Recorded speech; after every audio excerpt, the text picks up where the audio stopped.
நடைபயிற்சி சென்றுவிட்டு சற்று ஒரு இடத்தில் இளைப்பாறிக் கொண்டிருக்கையில் ஒரு பெரியவரிடம், ஐயா, உங்கள் ஊருக்கு இந்த பெயர் வர காரணம் என்னவென்று கேட்டேன். அதற்கு அவர், ஐயா, எங்கள் ஊர் பெயர் காரணம் தெரிந்து என்ன ஆகப் போகிறது? முக்கியமாக ஒரு விஷயத்தை இன்று கூறுகின்றேன். அன்னை மீனாட்சி பற்றியது அது என்று கூறி அவர் சொல்லத் துவங்கினார். ஆம், உங்கள் வீடு மதுரையா சிதம்பரமா என்று கேட்டார். நான் விழி பிதுங்கி இருந்தபோது, இது போன்ற கேள்வியை தமிழகத்தில் பரவலாக ஒருவர் கேட்டுக்கொள்வதுண்டு. அதனால்தான் கேட்டேன். அது என்ன மதுரை, அது என்ன சிதம்பரம்? மதுரையில் இருப்பதும் சிவன் கோயில், சிதம்பரத்தில் இருப்பதும் சிவன் ஆலயம் என்றாலும் மதுரையில் சக்தி மிக்கவராக கருதப்படுகிறவர் சுந்தரேஸ்வரர் கிடையாது, அம்பாள் மீனாட்சி தேவியே. அதே போல சிதம்பரத்தில் முக்கிய சக்தி மிக்கவராக கருதப்படுகின்றவர் எம்பெருமான் நடராஜ பெருமாள் தான். ஆக மதுரை என்றால் அக்குடும்பத்தில் மனைவியின் ஆட்சி பலமிக்கதாக திகழ்கின்றது என்றும், சிதம்பரம் என்றால் அங்கு கணவரின் சக்தி கொடிகட்டி பறப்பதாகவும் அர்த்தம் என்று கூறினார். காசி விசாலாட்சி, காஞ்சி காமாட்சி, மதுரை மீனாட்சி என்று சொல்வது வழக்கம்.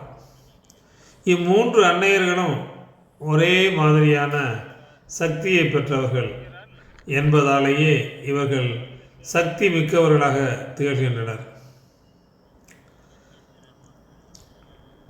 மதுரை ஆட்சி செய்தவள் மீனாட்சி தேவி. மீன் ஆட்சி என்று இவரது பெயரை பிரிக்கலாம்.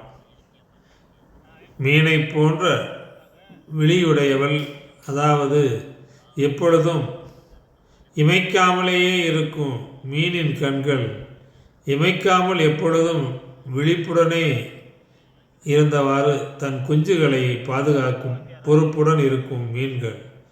அதுபோல மீனை போன்ற கண்களை உடைய மீனாட்சி அன்னை எப்போதும் இரவும் பகலும் கண் விழித்து தன் பக்தர்களை காத்து வருபவள் அன்னை மீனாட்சி என்றார்.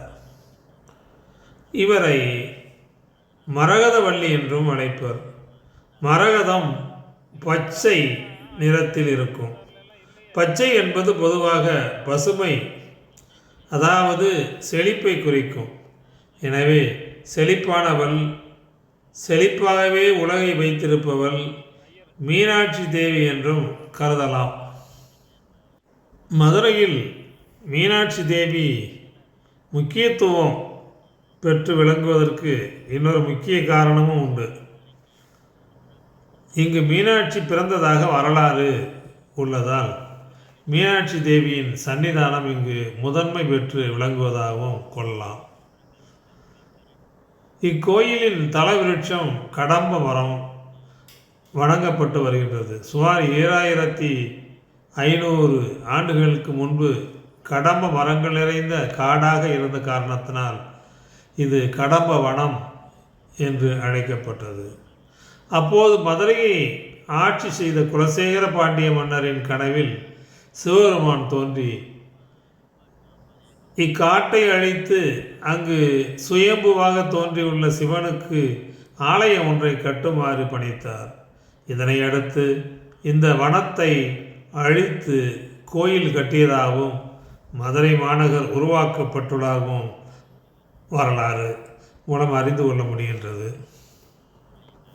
கோயிலின் வரலாறு.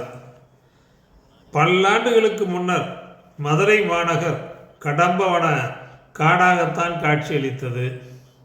இக்காட்டிலே கடம்ப மரங்கள் வளர்ந்திருந்த காரணத்தால் இதனை கடம்ப வனம் என்று அழைத்தனர்.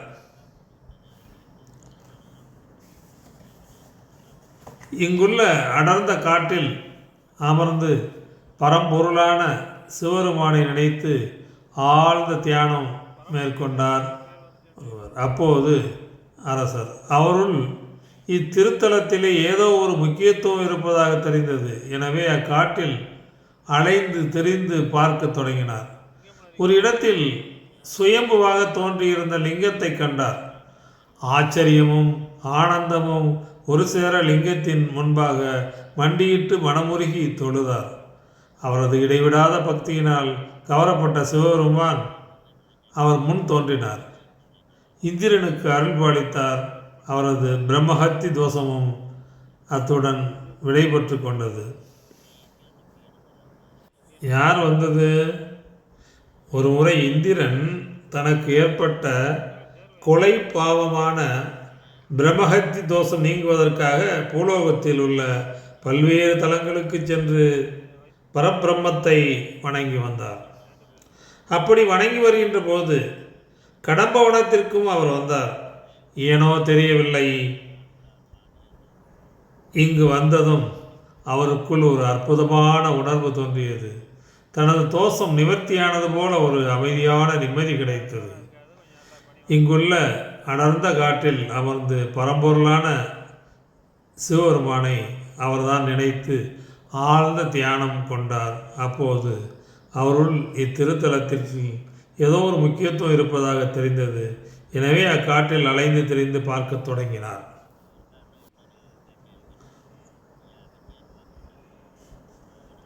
அதன்பின் சுயம்புவாக தோன்றியிருந்த லிங்கம் இருந்த அந்த இடத்தில் சிறியதாக கோவில் ஒன்றை கட்டினார். மேலும் 8 யானைகள் கொண்ட கோபுரம் ஒன்றையும் இந்திரன் அமைத்ததாக புராணங்கள் மூலம் அறிந்து கொள்ள முடிகின்றது. ஆண்டவன் விருப்பப்படி கோயில் கட்டியாகிவிட்டது, கோபுரமும் அமைத்தாகிவிட்டது. இனிமேல் பூஜைகள் செய்ய வேண்டும், அதற்கு பூக்கள் நிறைய வேண்டும்.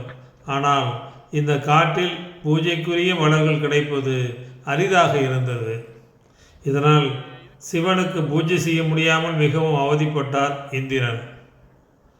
ரொம்பவும் வருத்தப்பட்டார், கவலைப்பட்டார். இதற்கு என்ன செய்வது என்று யோசிக்கவும் செய்தார். அவரது யோசனையின் முடிவில் தோன்றியதுதான் குளம். அதுதான் தற்போதைய பொற்றாமரை குளம். இந்த விவரங்கள் திருவிளையாடல் புராணத்தில் விரிவாக குறிப்பிடப்பட்டுள்ளது. மேலும் மீனாட்சி அம்மையின் வரலாறு பற்றி தொடர்ச்சியாக வேறு பதிவில் பார்ப்போம். இத்தோடு இன்று இதை நிறைவு செய்வோம்.